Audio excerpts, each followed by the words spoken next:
આજે આપણે વાત કરીશું ભાવનગર શહેરમાં બેફામ બનેલા ડમ્પરો અને તેના કારણે સર્જાતા અકસ્માતો વિશે। નમસ્કાર, બી ન્યૂઝમાં આપનું સ્વાગત છે। હું છું પ્રવીણસિંહ।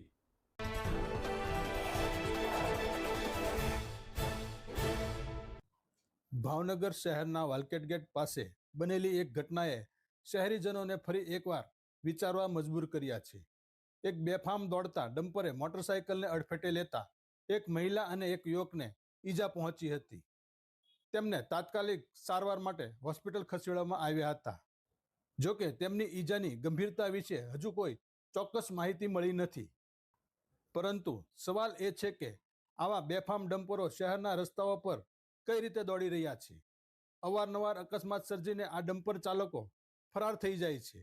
ભાવનગર શહેરમાં ભારે વાહનો માટે પ્રતિબંધ હોવા છતાં ડમ્પરો ખુલ્લેઆમ સિટી વિસ્તારમાં ફરી રહ્યા છે, જ્યારે આ માટે મહાનગરપાલિકા દ્વારા માત્ર સૂચનાઓ માટેના બોર્ડ લગાવીને સંતોષ માનવામાં આવ્યો છે। અમારી પાસે એક લાઈવ વિડીયો પણ છે, જેમાં જોઈ શકાય છે કે કઈ રીતે આ ડમ્પરો બેફામ રીતે એક નહીં પણ ચાર ટ્રાફિક પોઈન્ટ પરથી પસાર થઈ રહ્યા છે।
નવાઈની વાત તો એ છે કે ટ્રાફિક પોલીસને જાણે માત્ર બાઇક સવારોને જ ટાર્ગેટ કરવામાં રસ હોય।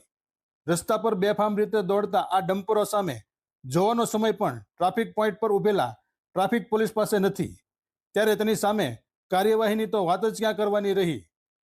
જ્યારે ટ્રાફિક પોલીસ જ આવા વાહનો સામે કાર્યવાહી નહીં કરે તો શહેરમાં આ પ્રકારના અકસ્માતો વધતા જ રહેશે।